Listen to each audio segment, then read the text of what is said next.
ay brèves déjà ci CFE bi nga xam ne suba lay tàmbali donc am na lu toll ci 297 621 candidats boo xoolee ci jigéen ñi dañ toll ci 169 021 boo xoolee nag boo ko comparé rek 2022 nekkoon na amoon na 296 395 donc candidats yi dina yokku ci lu toll ci 1226 bon résultat aussi bac technique yi commencé na wadd ndànk-ndànk mais lu ñu xaymagum boo xam ne ñun pourcentage yi ñu xaw a jot yemuñu premier tour bi 50% kon nag loo xam ne la peut-être que xëy na deuxième tour bi ak admissibilité xëy na nag ñu dépassé pourcentage bi ben on verra parce que nag li ñu jaaxal mooy année bi bëriwul grève trop lan moo tax mu am loolu xam naa nag ci yeneen jotaay dañ fi invité ay spécialistes loolu lu waral mu am léegi nag ci mbirum éducateur spécialisé da nga leen gis nag ci mbirum centre sauvegarde yi wala li ñuy wax AEMO mooy action éducative en milieu ouvert ñoom ñuy bay seen waar waaye pour ku xamul ñu bàyyi ko Baba Lissa Ndiaye tey ku xamul éducateur spécialisé nan nga ko mën a définir. Merci Théo. Bon, je pense que comme ni nga ko waxee éducateur spécialisé dafa nekk un agent de l'État d'abord buy liggéey ci li muy liggéey li ci ëpp mooy taxawu xale ci fànn yu bari mais pour tënk rek ni ñu ko mën a définir benn waay yàlla la boo xam ne nii dafa nekk ci biir société bi di xool xale ci jafe-jafe yu mën di nekk di ko taxaw mais ci loolu dañoo catégoriser xale yi am na ñu ñuy tuddee enfant en conflit avec la loi maanaam xale bu def lu yoon tere ñu war ko jàpp juger ko walla ñu confier ko loolu aussi peut-être dinaa ci gën a yaatal ci biir mais am na aussi li ñuy wax enfant témoin c'est-à-dire xale bu fekk foo xam ne nii jaye am na fa mu war a témoigner devant une juridiction bu boobaa éducateur da koy taxaw pour mu mën a wax correctement li nga xam ne moom la fekkee war ci témoigner beneen bi aussi mooy li ñuy wax enfant victime mooy xale boo xam ne nii tolof dal na ci kawam buñ koy tënk ci nasaraan mën nañu wax les enfants victimes de maltraitance les enfants victimes de violences sexuelles les enfants victimes de violences psychologiques de violences physiques ainsi de suite parce que beneen catégorie bi ci topp mooy li ñuy wax enfant en danger loolu ñu ngi ko tënk ci biir li ñuy wax code de procédure pénale comme xale boo xam ne nii jàngam wér-gu-yaramam kaaraangeem kiiraayam mu ngi sooxe. kon su ma déggee sa kàddu yéen daal da ngeen di fexe mooy lépp li nga xam ne ak yelleefu xale si loolu ngeen di yëngatu pour ñu aar ko. effectivement nekk nag ci biir direction bu ñu tuddee direction de la protection judiciaire et sociale di benn département bu nekk ci biir ministère de la justice donc boo xoolee presque ministère de la justice ni mu tëddee bu ñuy jëlee l'administration pénitentiaire jël les juridictions suñu direction moo ci topp. mais ku ko bëgg a nekk nan lay def day def concours day def leen pour public bi xamul. waaw tout au début ñi ñu doon formé fu lay ñu tuddee école nationale des travailleurs sociaux spécialisés nga xam ne bien avant sax ENAS la ñu ko tuddee woon qui existe depuis presque juste après les indépendances ñu nekkoon ENAS école nationale des assistants sociaux éducateurs spécialisés. concours ngay def pour dugg fa. concours ngay def à partir du bac boo duggee nga def 3 ans. jamono di dox ba ñu 1994 ñu soppi école boobu tuddoon ENAS tuddee ko ENTSS école nationale des travailleurs sociaux spécialisés jamono di dox aussi ba nguuru Sénégal ne dañu war a harmoniser c'est-à-dire l'ancrage institutionnel loolu moo tax ñu jëlee formation bi fële nga xam ne mooy ENTSS yóbbu ko centre de formation judiciaire donc léegi ku bëgg nekk éducateur dañuy def concours bi au niveau du centre de formation judiciaire nga def 3 ans de formation après nga génn nekk éducateur spécialisé. léegi si seen wàllu encadrement ak xale yi lan jafe-jafe ngeen di dund yéen. waaw loolu moom dinaa ci sawar wax trop en tant que syndicaliste parce que aussi depuis bientôt 5 ans maa ngi jiite sunu syndicat bi ñu nekk ci biir ministère de la justice ñu seetlu ne à chaque fois. bu ñuy joxe ay avantages agents yi nga xam ne ñoo nekk biir ministère de la justice ñun diñ ci bokk bi may njëkkee rek mooy li nga xam ne mooy fonds commun de justice aujourd'hui ñun ñi nga xam ne ñooy travailleurs direction de la protection judiciaire et sociale ñun ñëpp dañuy exclure teg fële ñu nekkoon di ko xeex nag di xeex ba jenn jamono en 2021 ñu jox ñu une prime boo xam ne ni moo doon compenser loolu di fonds commun mais problème yi ñu am actuellement avec cette prime là mooy que ne y a aucun texte juridique bu régir cette prime là ce qui fait que bu teyee ñu jot bu ëllëgee duñ jot ni may wax ak yow ni 2023 bi on est presque au deuxième trimestre te jotaguñ ci dara. mais kon boo ma déggee sa kàddu ak seen création syndicat bi dafa mel ni yéen gisu leen woon seen bopp si genre am na ñaari syndicat yi fi nekk. si biir travailleur justice yi ku ci mel ni SYTJUST ak beneen bi UNTJ. waaw UNTJ xanaa yéen da ngeen gisul seen bopp ci syndicat yooyu ba ngeen téye créer seen yëfu bopp seen daara bopp. en fait boo gisee loolu ñun dañuy ñëw fekk SYTJUST am mais bi ñu ñëwee fekk SYTJUST am aussi dañ ne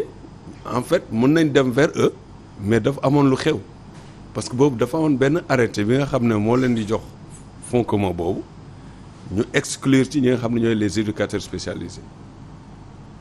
donc c'est clairement écrit dans l'arrêté que ne ku nekk éducateur spécialisé mun a am ci fonds boobu donc loolu tax ñun aussi ñu ne bon on va se battre ñun dañuy jóg créer suñu syndicat xeexal suñu bopp donc loolu c'est un aspect mooy prime boobu ñuy wax mais aussi boo xoolee sur le plan professionnel dafa am ay aspects yoo xam ne nii c'est lié à notre corps ñun kese ñoo mën a revendiquer yooyu peut-être suñu duggoon foofu xëy na tey diñ ko mën a jël en charge lu ci mel ni tey concours des inspecteurs de l'éducation surveillée de la protection sociale parce que dafa nekk concours boo xam ne nii aussi injustice lañ fay dund actuellement. ndax lan. parce que concours bi mën nañ ko wax ñu ngi ko tijji depuis 2015 ci la première promotion bi génn mais ba ni may wax ak yow nii tijjeeguñ concours bi kenn xamul lu tax topp nañ di wax mais jusque là may wax ak yéen tijjeeguñ concours boobu. 7 ans donc et ce qui est grave mooy. promotion bi ñu formé woon d'inspecteur presque ñëpp dem nañ à la retraite ba mu des kenn. ce qui se passe actuellement mooy dañuy jël des éducateurs spécialisés qui ont une certaine expérience ñu jël leen comme inspecteur intérimaire wala jël un psychologue conseiller wala un conseiller en travail social def ko un inspecteur ce qui veut dire que parfois dañuy am foofu ay jafe-jafe yu bari et que ce corps des inspecteurs bi ñu koy créer dañu bëggoon des inspecteurs capables de concevoir des programmes pour ces enfants-là que nous prenons en charge mais tey loolu dafa sooxe ci biir ministère bi leneen li ci topp aussi mooy am na yeneen indemnité yu ñuy xeex parce que am na lu ñuy wax indemnité participation à la judicature boo xoolee un éducateur spécialisé en dehors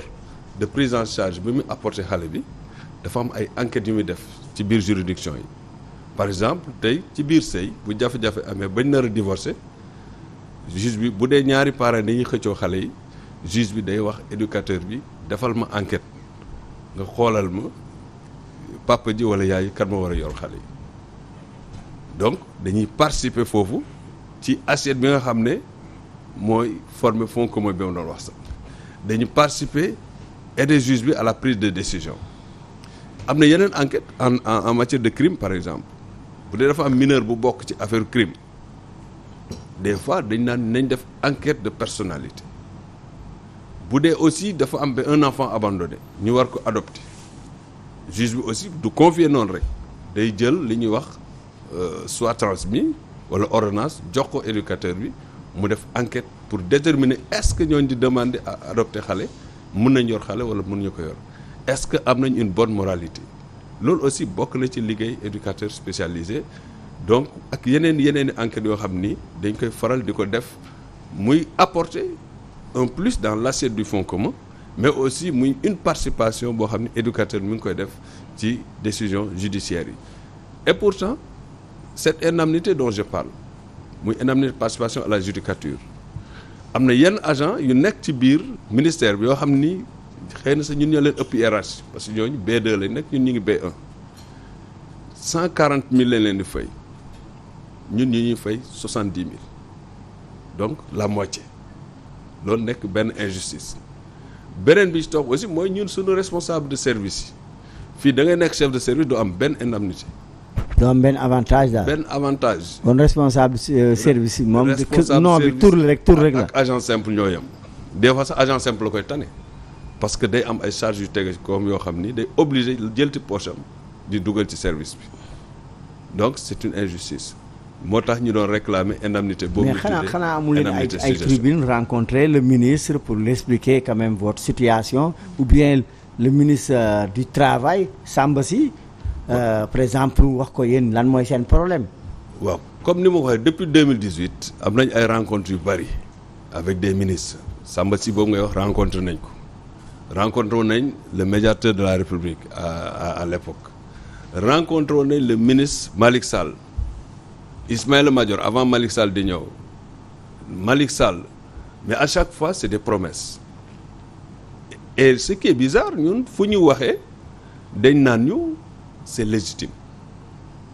effectivement c'est légitime parce que c'est des droits yoo xam ne nii agent yi nekk biir ministère de la justice yëpp ñu ngi koy am ñu ni exclure ñu teg ñu fële ministre Madior Fall bi nga xam ne ñëw na nag depuis novembre ba léegi ñu ngi daw ci ginnaawam pour une audience mais c'est comme si daf mel ni talul lu doxal ministère bi. Ismaïla Madior Fall dégg nga gars yi de say travailleur nee na taloo leen. waaw ñu ngi lay kii boobu ba léegi yaa ngi toog. ñoom nee nañ taloo leen war nga mën a ñëw nag yaa ngi def ay conférence de presse sa travailleur nee nañ taloo leen toogal nag ubbil waxtaan parce que ñoom nee nañ sonn nañ. effectivement donc mais ministre yi ngeen jotoon a rencontré lan la ñuy teg seen loxo c'est légitime après. c'est légitime après ils promettent dinañ ko régler mais après du mujj fenn dañuy toog di xaar duñu gis dara. xanaa boo amu leen centrale syndicale boo leen bokk. ñun ñi ngi bokk CNTS Confédération nationale des travailleurs du Sénégal sunu secrétaire général di Mody Guiro. Mody Guiro grand yow kenn déggu la yaa ngi dégg sa liggéeykat yi de ñu ngi kaas de waaw gars yi yéen a ñëw élection de représentativité centrale syndicale gars yi jox leen confiance ñu ngi waajal nag beneen jongante. mais nag taxawal si kiiwu liggéeykat yi gars yaa ngi kaas nag. taxawal si yëfu liggéeykat yi. tout à fait. bon Mody Guiro boobu effectivement nekk na koo xam ne nii presque ñun bi ñuy créer suñu syndicat ba léegi boobu moo ñu diriger moo ñu orienté moo ñu teg si yoon donc depuis lors moo tax loolu ñu gën a tax sax ñu affilié foofu à chaque fois aussi bi ñuy soutenir dans le cadre de la lutte parce que bi ñu amee prime boobu moom joué na ci rôle bu mag parce que rencontré na président benn 1er mai def ko dans le cahier de doléances ba ñu am une oreille attentive de la part du président de la République donc ñu koy jaajëfal foofu mais nag des na. Une oreille attentive ça veut dire quoi? C'est-à-dire après juste on a eu cette prime là boo xam ni moo compenser le fonds commun mais dafa des li des mooy ñu sécuriser ko ni ñu koy sécuriser mooy parce que dañ ni il faut un arrêté interministériel signé par le ministère de la Justice et le ministère des Finances mais depuis 2021 ba léegi ñu ngi daw derrière cet arrêté là ce qui fait que parfois day am retard yu bari dans le paiement mu lay wax sànq au début on est en 2023 au mois de juin ils n'ont pas encore payé le premier trimestre 2023. Okay. C'est grave ça.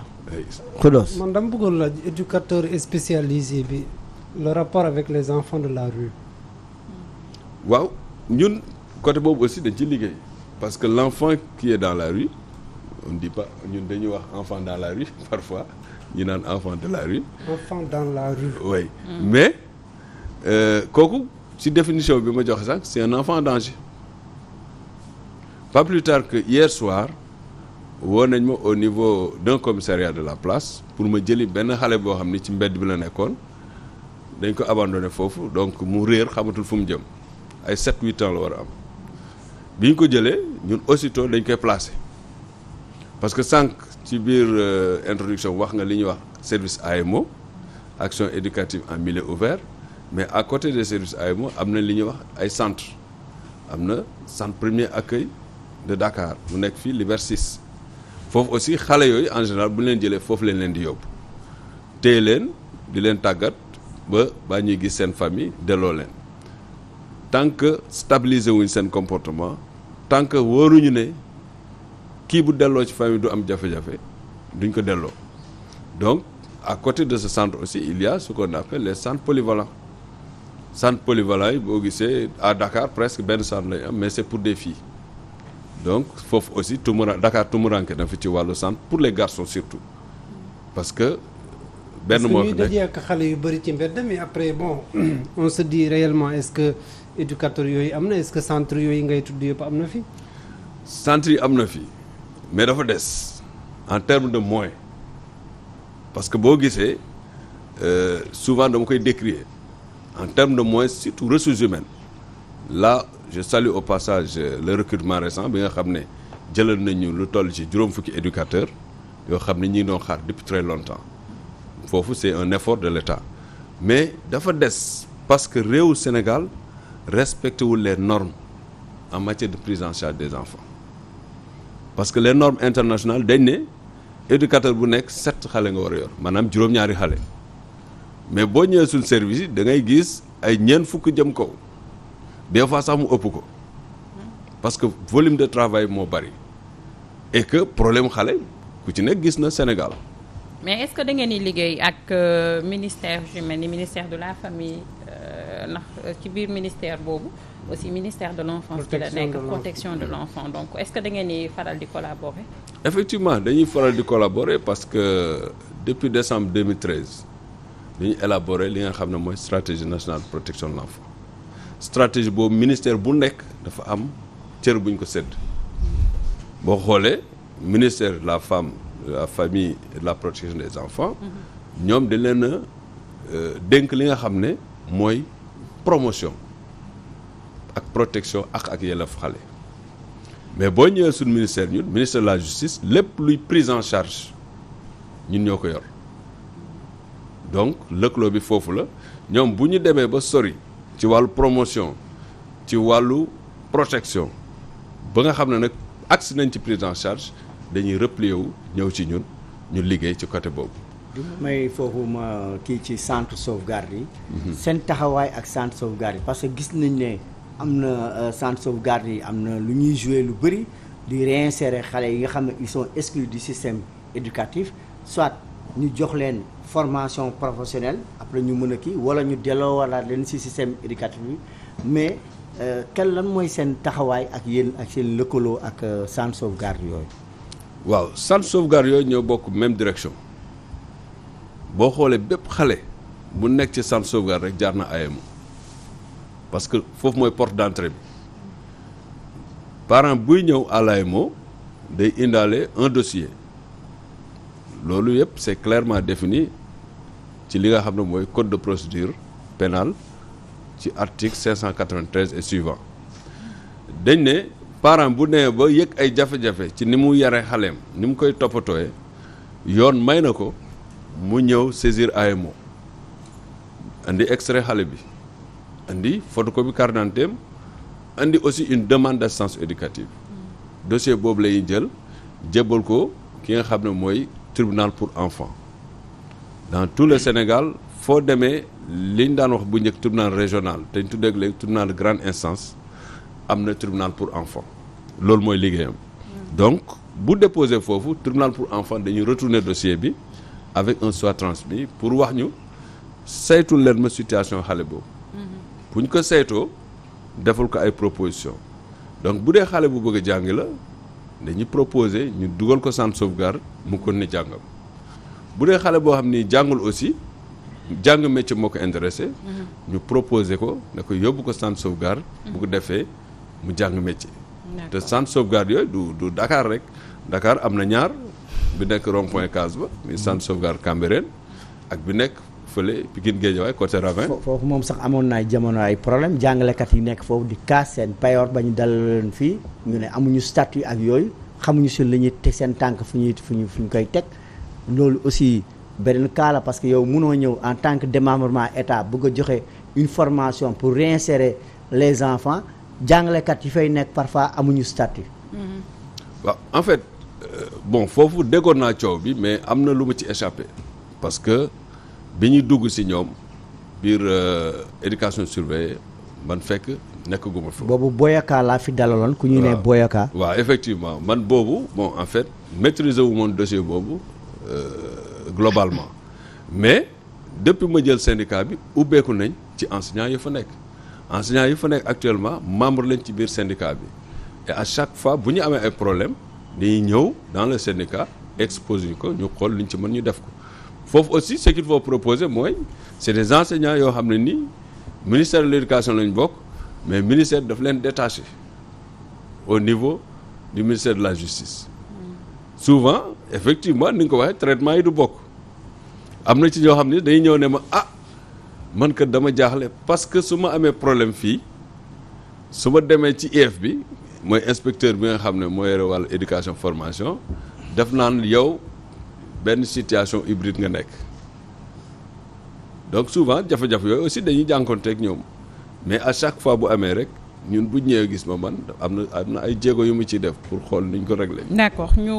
interpeller Aïda Seck sa gis-gis rek ci sujet bi. Je suis très touchée par ce qu'ils disent parce que en général j'étais une immigrée et que fu ma mënti nekk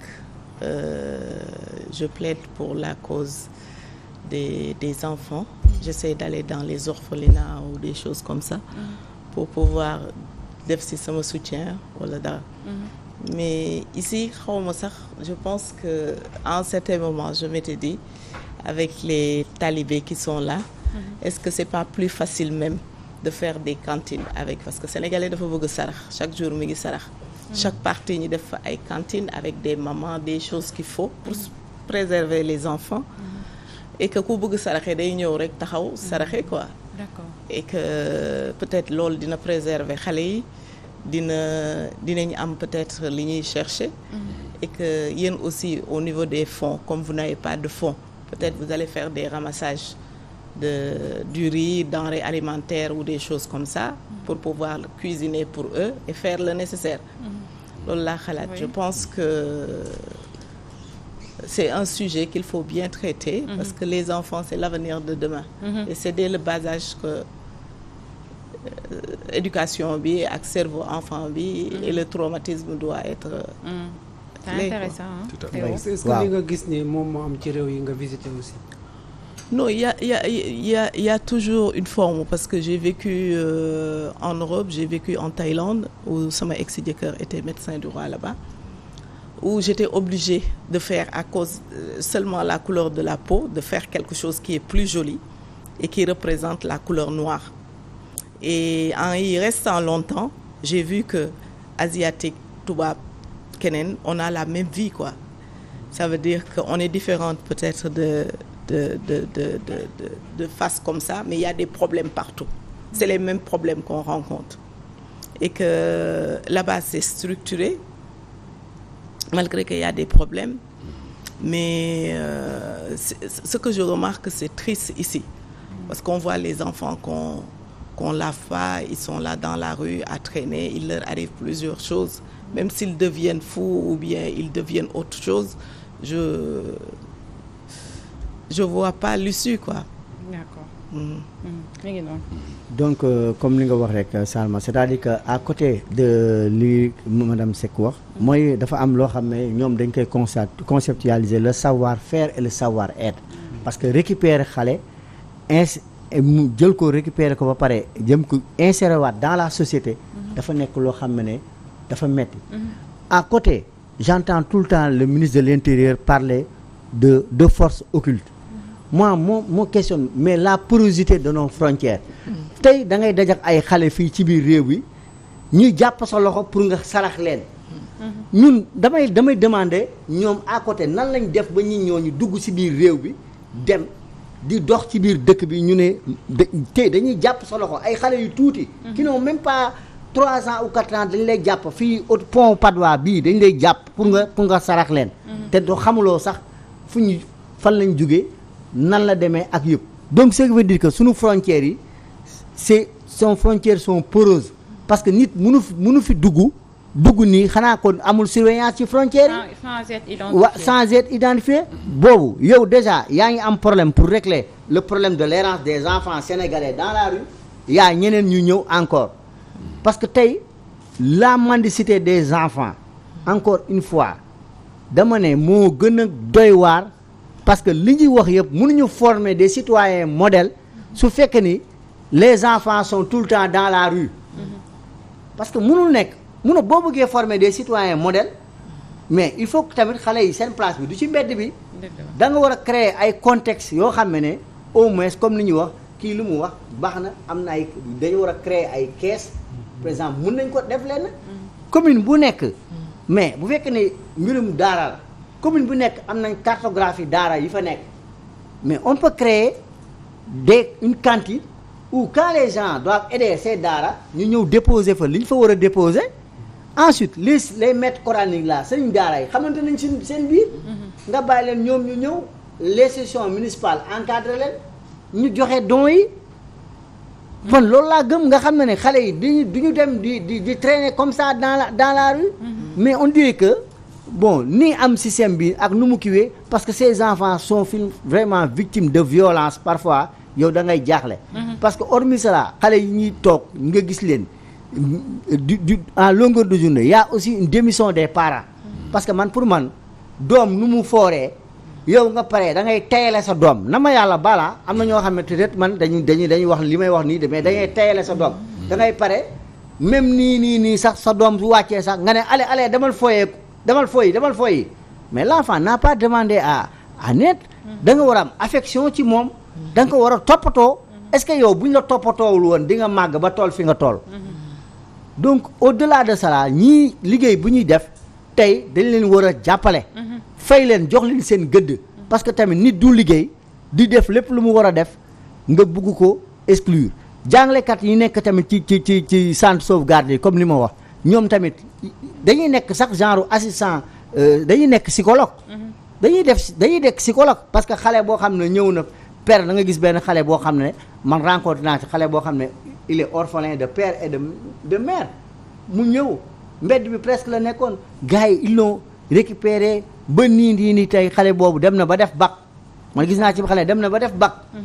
tey mu ngi liggéey te pourtant ñii ñoo tax mu nekk lu mu nekk mais kon nag ñii war nañ leen jox seen gëdd fay leen jox leen seen àq ak seen yelleef comme ni ñuy joxee yeneen liggéeykat yi seen àq ak seen yelleef du ma ne kese mais ñii ils jouent un rôle important dans la société kon war nañ leen jox seen gëdd c'est important alors ba fan ngeen fas yéene egg su fekkente ni seen revendication amoo leen ko ñu bàyyi d'abord madame Seck elle a quelque chose à dire encore non je juste de confirmer li mu wax parce que xale soo ko dimbalee ba mu nekk mu am affection ba màgg xëy na dina dimbali ba am parce que ñi nekk taalibe wala ñi nekk gis nañ fi ñoo xam ne nekk nañu ay joueurs gis nañ fi ñoo xam ne dimbali nañ leen ñi yegg mais ñoom tamit dañ mën nañu dimbali ñeneen ñi nekk ci gannaaw pour dimbali leen en même temps ça veut dire xale yooyu nekk ci biti yi nga xam ne ñi ngi traîner bu ñu demee ba nga xam ne jàng nañu wala dimbali nañ leen ñi am yenn conditions yi ñoom dinañ def ba nga xam ne dinañ dimbali seen yeneen nit man sama souhait dans la vie mooy su ma yàlla dimbalee ba ma am dara ma ubbi loo xam ne c'est dans ce sens-là. Tout à fait. C'est dans ce sens pour les aider et puis ñoom koo dimbali mu dimbali ñeneen. Tout à fait. C'est important. syndicalistes yi de seen avancement la ñuy toppatoo.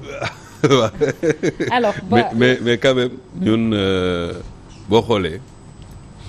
d'abord ci question xale yi nga xam ne ñu ngi ci mbedd bi di yalwaan. xam nga jamono Covid bi dañ doon wër mbedd yi di leen ramasser di leen delloo. mais ci jamono yooyu ñun dañ ci am jàngat yu bari yuñ ci tiire dem nañ ba gis sax ne taalibe yi yalwaan fii ñooy dundal seen famille bi des ci village bi mu nekk affaire bu yéeme donc parent bi au lieu que mu dundal xale bi mooy dundal parent bi dans un pays boo xam ne ni neen c'est un pays de droit et pourtant li nga xam ne mooy mendicité dañ ko interdire mais des fois ñun ñu ciy liggéey sax duñu comprendre pourquoi on n'applique pas les textes. business 5 milliards pour ceux qui ne savent business mendicité c'est 5 milliards. Si mais c'est ça va même au-delà. Ça va au-delà parce que du xale Sénégal kese man ci période boobu dem naa ba Guinée delloo ay xale mais boo xoolee les pays de la sous-région fu mel ni Guinée-Bissau Guinée-Conakry en général ñooy pourvoyeurs ba Gambie donc xale yi bu ñu ñëwee des fois sax à bas âge ki ma jëli dem c'est un Bissau-Guinéen il a 7-8 ans déggu sax olof donc fi mu toll nii ñun pour ñu dem ba mun a identifier daara bi mu nekkoon pour mën a xam sa famille ça va être un grand problème il faut ñu téye ko lu xaw a yàgg tuuti. ba mu mun a wax. kon manque de volonté la en fait parce que période Covid bi li ñu bëggoon def nañ ko bu fekkente ni yëf yi dafa tagatémbe fi mu ne nii. ça veut dire que ñoom ñoo jël seen responsabilité mais lu ñu mën la. lu ñu mën la man loolu laa jàpp et puis pour ñu def ko mu jaar yoon comme ni ñu defoon ci Covid bi. loolu c'était presque un coup d'épée dans la mer. parce que man dama jàppoon ne bu ñu waree jël xale yi delloo leen fi ñu jógee war nañ xool fa ñu jóge nan lañ fa nekkoon ba ñu jël leen andi leen. donc le mal c'est à la racine foofu lañ ko war a régler boo gisee xale yi yóbbu da nga yóbbu benn xale tey suba nga gisaat ko fi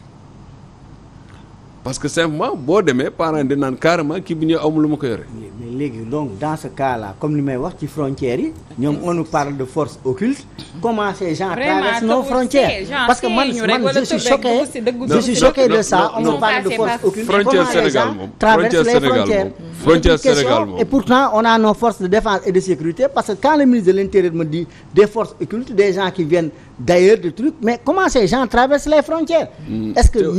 ma joxe benn exemple bu ndaw rek foofu parce que moi je pense que frontières yi on a beau surveiller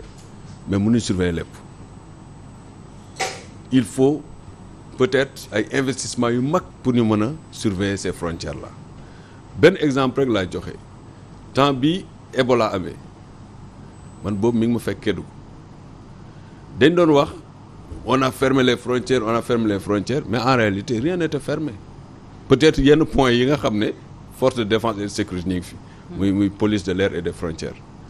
mais en réalité ñun chaque jour que Dieu fait à Kédougou dinaan gis ñu jógee Guinée ñëw fa lañ jaar des fois ñu ne moto lañ jël des fois ñu ne vélo lañ jël donc nos frontières sont poreuses en tout cas te là il faut une réelle volonté de l'État pour ñu mën a régler loolu. Rapidement Madame Seck a deux questions peut-être ñu bàyyi ko mais je veux juste dire que quand il s'agit de barricader. même loolu mën nañ ko mais quand il s'agit peut-être de surveiller les frontières day nekk problème ci ñoom. Sénégal problème yëpp kenn mënu ko wax ay ci Madame Seck. waaw première question bi mooy comme j'ai entendu dire que vous n'êtes pas payé et que vous n'avez pas les moyens ces enfants-là comment on vous les nourrissait? Bon nous sommes payés. Parce que aussi agent de l'État il y a des retards de paiement. waaw prime par rapport voilà, ak ce que je vois ce que vous avez expliqué tout à l'heure par il y a rapport problème. waaw par rapport ak avantage yi ñu waroon am. nga xam ne suñu yeneen naatango yi ñu bokk ak ministère ñu ngi koy am. amuñu ko donc foofu la affaire bi nekk. mais en tant qu'agent de l'État en tant qu'agent de l'État ñu ngi ñuy fay. waaw mais nan ngeen di nourrir xale yi. résultat yi ñuy def c'est énorme. mais nag c'est énorme c'est énorme parce que ñu ngi def résultat peut-être que yow doo ko comprendre ne mooy imagine xale bu échec scolaire.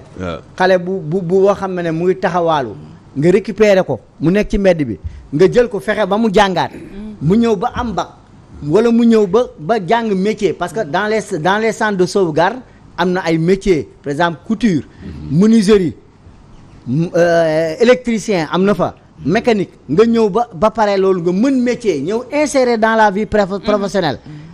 quel pourcentage lan la ñuy amee moom yo pourcentage bi pourcentage bi peut-être que médiatisation bi am ministère éducation wax ñoom taux de réussite nangam ministère de la justice def ko même bu amee statistiques yi brandiru ko ne lii la éducateur spécialisé di def c'est ça le problème. foofu sax ce qu'il faut ajouter oui ce qu'il faut ajouter c'est chaque année près de 8000 enfants yi ñu récupérer je dis récupérer hein parce que soit 8000 enfants par an oui ils sont exclus du système éducatif ñu jël leen récupérer leen. Comment vous faites pour les nourrir? Pour les nourrir il y a un budget. D'accord. Parce que chaque centre a un budget même service AEMO dafa am budget mais li ñuy wax c'est les moyens par exemple man dama jàpp man en tant qu'éducateur nekk ci benn service AEMO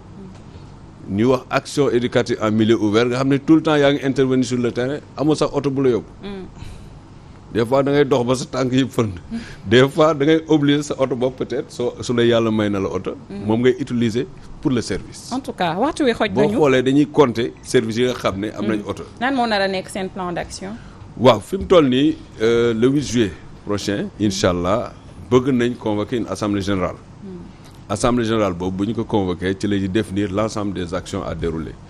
dinañ def ay points de presse. dinañ def sitting dinañ def marche et même aller jusqu'à la grève parce que tamit li ñuy wax mbéjum kanam borom moo koy fajal boppam ci fulla ayca mi ngi noonu ñu bàyyi la xëy na nga tàggatoo ak askan bi marche amatul ci dëkk bi de dina am de ñun moom dinañ ko amal interdit rek dinañ ko amal donc interdiction. di leen sant encore